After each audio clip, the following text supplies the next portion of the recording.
Hello and welcome to Third Party Theatre. Yeah, I don't do enough third party reviews, do I? I mostly do KTRT reviews. Anyway, just got some new bots, some new third party figures. They came in a twin pack, and yeah, I thought I'd review them. Now, the guys I've got to show you today are these guys. Unique Toys YM02 Palm Collection Schunck Betta. Now, I want to have a quick look at the box. It's kind of a sheen to it. It's got this like very sort of pastel style artwork on the front. It's got like the Transformer G1 box style grid pattern on the side with a picture of one of the figures and the other figure on the other side. Bump on the bottom, more artwork, and then on the back it's got pictures of the product. It's made from a very hard, thick, sturdy cardstock. Inside you get a clamshell for the figures and the accessories. You get a little baggie with, again, accessories and the instructions. The instructions are very simple. You just get a black and white sheet with, pictures of the figures, showing you the steps, little red arrows, showing you which parts move and rotate, and not much to them really. But then again, they're not ridiculously complex figures to transform, but they are quite clever for what they are. Now, before I get into the meat and potatoes of this review, the first thing I want to say is I've got a gripe for these figures straight off the bat, and that's the name. I mean, now, YM01 was these guys. This is Tom and this is Jerry. So you've got, now they're little legend scale G1 representations of G1 Headmasters, and they're really very clever. Bit simplistic, but nicely made, very nice sturdy plastic. But with the names of these guys, they call them Tom and Jerry. Now they come in a twin pack, and Tom and Jerry, as we know, is a famous cartoon double act. And I was wondering, I was kind of hoping they was going to continue with this naming of, because they come in twin packs, they was going to name them after famous double acts, like Penn and Teller, Itchy and Scratchy, Morecambe and Wise. You can pick any number of famous double acts that you could have named these characters.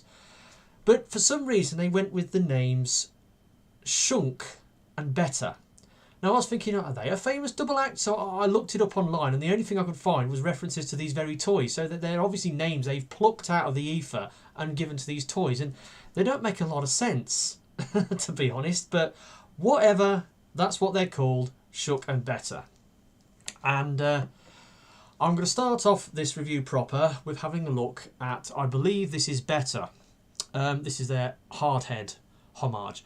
Now, before I get started, I just want to say, Hardhead, the character of Hardhead, I have a bit of a problem with Hardhead. I have like Hardhead apathy. I don't actually hate the character, but he's totally dead to me. He means absolutely nothing to me. I have total apathy for the character. I can't remember him doing a whole lot in the Headmasters comic strip in the G1 comics. I've seen a little bit of his characters done in the IDW, but he just doesn't do anything for me. And my apathy for him is that strong that I couldn't bring myself to buy any Hardhead toys, including the recent Titans Return Hardhead, which a lot of people reckon is a really, really good update of the figure, and it's a fantastic little transformer in its own right. And I couldn't bring myself to buy it, even though it's a great Transformers mould. Fortunately, that mould's getting a repaint into Quake, so I will be getting the Quake version of that mould, even though Quake as a character means absolutely nothing to me either, so call me a sycophant if you want. But as these guys come in a twin pack, I had to get a Hardhead. I was kind of hoping, well, they have one Decepticon and one Autobot. I was kind of hoping it'd be Highbrow or Brainstorm, but no, it's Hardhead. So let's have a look at him, shall we? Now, in his robot mode, very nice rendition of Hardhead character. It's got these sort of lime green, this sort of slaty greyish blue. It's got the gunmetal tracks, The white plastic is a kind of like a creamy sort of bone white. It's got some little yellow bits here. It's got decent amount of paint apps and fairly light moulded detail on these things. Now, they're not exactly riddled with moulded detail. You know, like the recent movie, like One Steppers, they're absolutely covered in multi-layered, complex moulded detail. These guys are kind of simple, but when you consider that they're based on the G1 versions of the toys, and let's face it, G1 toys weren't exactly flush with the moulded detail, so they've got enough to be getting along with. Now, as you can see, he comes with his guns, comes with 2 rifles, and they are versions that they look like he's G1 rifles, and they fit into his hands quite well, like so. He also has the cannon on his shoulder. Now it's detachable and it has like a rectangular peg on it. Now there are 2 spots here and here where you can slot it into his shoulder. It's a bit loose in the joint, so you can get a little bit of upwards and down motion even though it's not actually pivoted. But if you don't want to store it there is a peg on the back and it goes into there, so we can have it stored on the back of his robot mode. Articulation on this fella. Let's just take his weapons off. Nothing on the head. The head is fixed. It's got ball jointed shoulders that go in and out that far.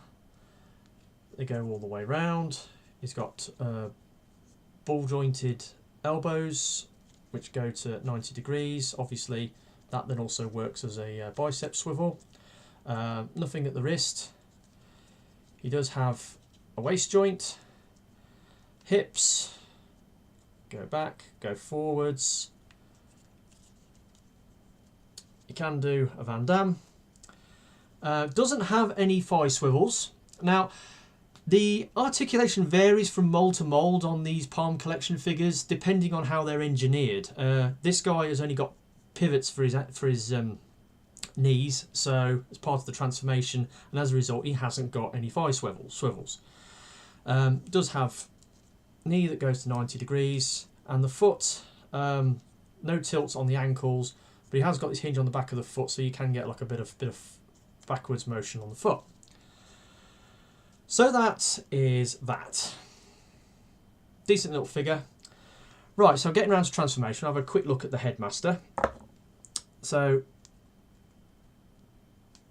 take him off. Now obviously my lights, you can't really see. He does have a painted face plate. He's got like a yellow face plate and a blue visor. No articulation on the arms. They've just got this hinge piece in the middle. These guys are very small. I've got a Titan Master here. I've got Grax from Skull Smasher, and as you can see, they're not quite half the size of a Titan Master, but they're fairly small.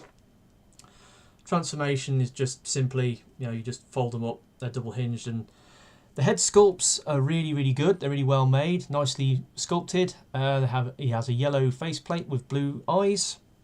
Very good. And obviously there's a square slot in the top of the figure that it goes into. Oh, before we go to the transformation, it does have a tech spec hidden under this little flap at the front. Right, so transforming this guy. Now, basically, this is the front of the tank mode.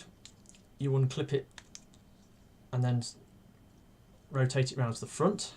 You then take the arms, you fold the arms with the little peg facing up. And if you look underneath, there's 2 peg ports. So you fold the arms under and then plug them in.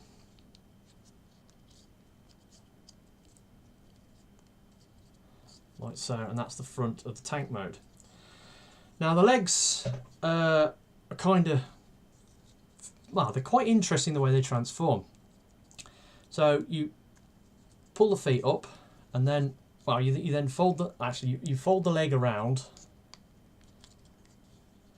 and then there's a slot in the leg which when you fold that in, it clips in. They are quite tight, most of the joints on these guys. There we go. That folds into there. And then this top piece, it's got a little peg there, and then you just fold it up and that clicks in. And then you do the same to the other side. I'll try and get this, keep this in camera.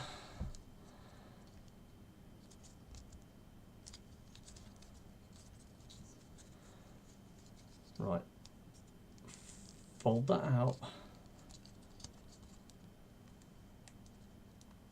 fold that round,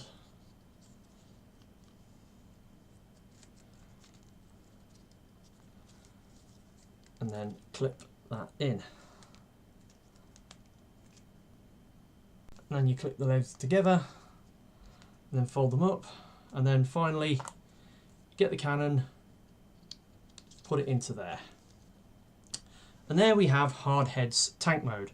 Now you can get the guns. There is pegs on the top, so you can peg his other weapons in the top if you so wish. Now, as with these guys, now I haven't actually reviewed these guys, but if you looked at other people's reviews, they might tell you these guys. This guy is amazing. The transformation on it is absolutely fantastic. And alt mode, robot mode, awesome.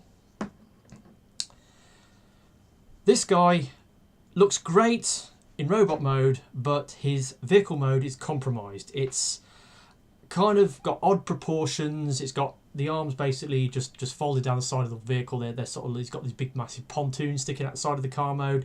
Doesn't look quite right. Isn't quite as good in alt mode. It's the same with this pack. Now, I personally think this tank is... I know Hardhead's tank mode is kind of boxy. It's kind of like a wedge-shaped piece of cheese. It's a H tank with, you know, treads in all four corners. But, you know, at the front, it's fairly squared off at the front. And obviously you've got the arms folded up, so you've got the fists at the front. There's a bit of a slope there. You've got the cockpit and the guns plug in. Obviously, one thing I've missed. Right, you've got the cockpit that opens up. And you get Headmaster and put him inside. And then you can shut it down, like so. And then put the gun back in. Yeah, it's kind of boxy. Hasn't got any wheels, so it doesn't roll. Colours are nice, but because I'm not really a fan of Hardhead, doesn't really do much for me. It's a great little figure, it's a great little transformer, but this isn't the reason why I bought this pack. No disrespects, I'm sure some people will like it. I personally don't think it's that fantastic. Like I said, I've got, you know, apathy for Hardhead, so it doesn't float my boat. But there it is. There's Betta's tank mode. Now, let's get on to the proper figure. Here is Schunck. This is Schunck. This is the Skull Cruncher, and he looks amazing.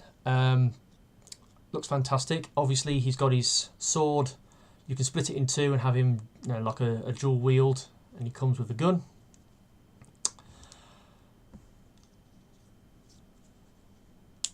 Obviously, you unplug that. It has got these joints here, but that's part of the transformation. So you just plug them together, and there's the tail. Remove the gun. Now again, he's got a little tech spec underneath, like so. I'll just go through his articulation. Again, ball jointed shoulders. He does have a joint there as well, as part of the transformation, so you know you can get his arm up like that.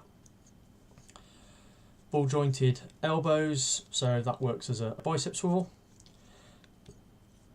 hands are fixed, though they are on this transformation joint, so you can kind of have it, you know, as an extra joint, I suppose, for certain poses. He has got a waist. Moving down, hips, forwards, back. Again, up to the side. He's got ball jointed knees, so you know that affords a thigh swivel. And unlike this guy, he's got some heel spurs. So even though the way the legs work on this are kind of similar, he's actually got heel spurs, so he will stand up, and he's got ankle tilts.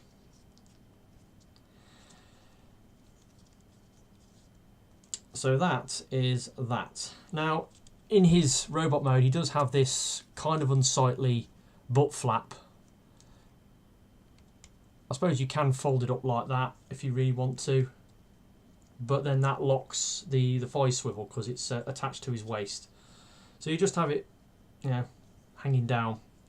It hasn't really got anywhere to go in the transformation because, you know, you've got the crocodile heads in the small of his back. I mean, painting wise, he's got this nice pinkish colour. The dark green on this is like it's got like a metallic sheen to it. It's got a fine metallic stuff in it, metallic flake in it. It's slightly shiny and glittery. The grey plastic is just grey plastic. It's got, you know, painting details there, paint details there. It's got a nicely painted head.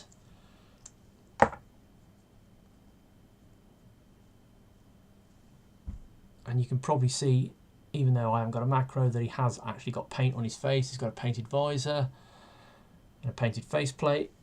And again, there he is next to, obviously, this is Grax and this is Crax. Even though for these figures, they don't actually give names to the headmasters, which is strange.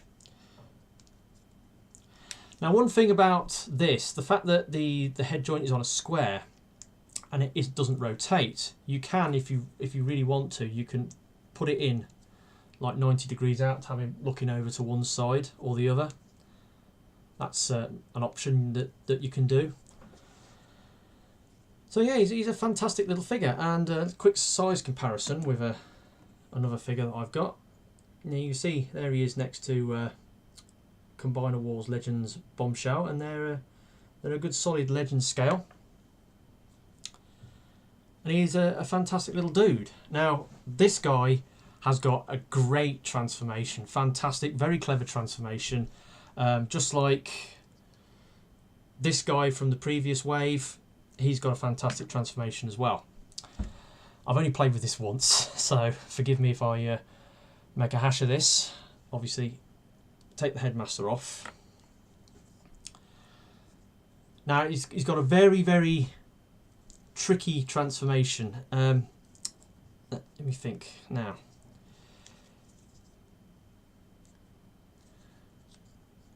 You've got to fold the head out the way. Or is it? Fold that out. Fold that forwards.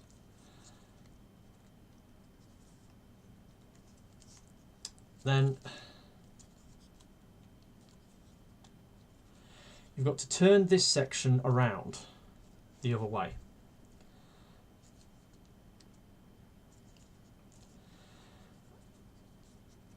Then you've got to get this thing, and you've got to fold it up and pass it through this hole in the middle,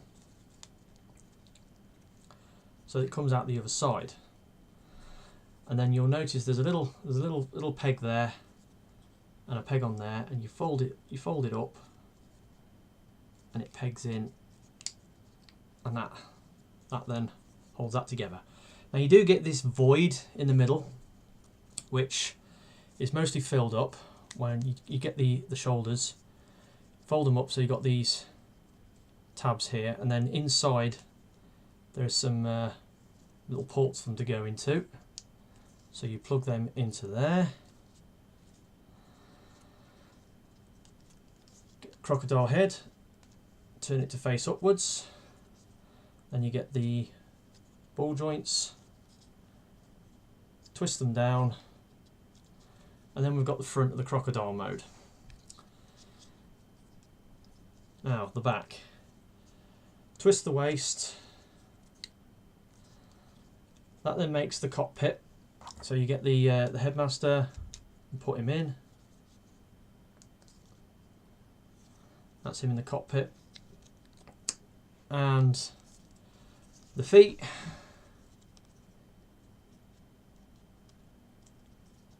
get the heel spurs, turn them in, and fold the feet round. You then twist the legs at right angles and then fold them in, like so. And you get the tail.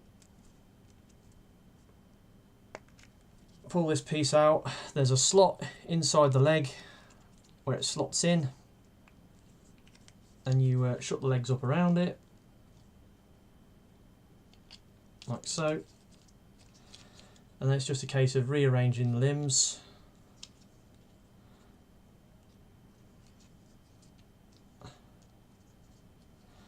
And there we have Schunck in his crocodilian mode, and it's brilliant. It's a brilliant little version of Skull Cruncher. Does have an opening mouth, like so. Has got a rotation at the head there. Has got a hinge in the top part of the transformation, so you can have it looking upwards a little bit. Ball jointed hips on there, on the legs there. Little bit of twist in and out. You can bend the feet forward to give him a lower stance, or have them at a slight angle. The tail's a little bit wobbly, but it's static, it doesn't really go anywhere. And the rear legs, they're on a hinge joint backwards and forwards, and then you have these legs on a ball joint, has a little bit of a bend in, and then it's like a swivel around. So yeah, brilliant little crocodile mode. Now he does have some gaps, some unsightly gaps, you know, some air gaps looking through, which is kind of unfortunate, but then again there's a big void in the middle, the way these panels all fold around it and then form another box where the headmaster sits. So yeah, it's got a few little minor gripes, but apart from that, I love it. And as I do this character collecting thing, I like collecting the Skull Cruncher molds. It's another one, another Skull Cruncher mold that I need, and it brings me up to date with all the Skull Cruncher molds. I've got them all again. So yeah, that's fantastic. He does have his gun. It's got some slots in the side. Now there are a few slots around the toy. You can. Now I've noticed you've got these slots in the legs, which you can slot the gun in on his shoulder like that. I think that's about it. There's no round peg, so you can plug it in on top, which is a shame. You know, you thought they'd have put one in the back of the cockpit here. Would have been a good place.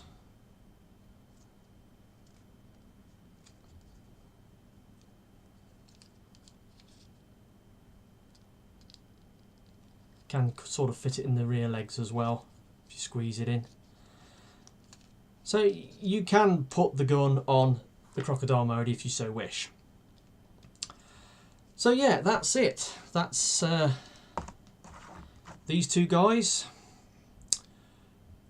Schunck and Betta.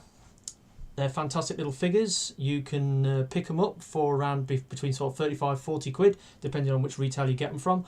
I got them from my my good mate Mr. Netclow on eBay. He's got them in stock for just over 30 quid with 80p shipping, I think he was doing. They took 10 days to arrive from wherever he is on the other side of the world. I'm very happy with his service, bought a lot of figures from him, and I will continue to do trade with him because apart from getting third-party figures from the usual sources, you know, like Kapow, TFS Express, Big Bad Toy Store and places like that, he's one of the main places where I go for my third-party plastic crack. And yeah, got these guys from him. So that has been my review of Unique Toys Palm Collection YM02 Schunck Betta. I hope you've enjoyed this review. They're great little figures, fantastic, legend scale renditions of the G1 Headmasters. If you'd like to pick them up, then they're reasonably cheap and readily available from certain retailers. That has been me, TFR Wilderness. I will catch you all next time. Goodbye.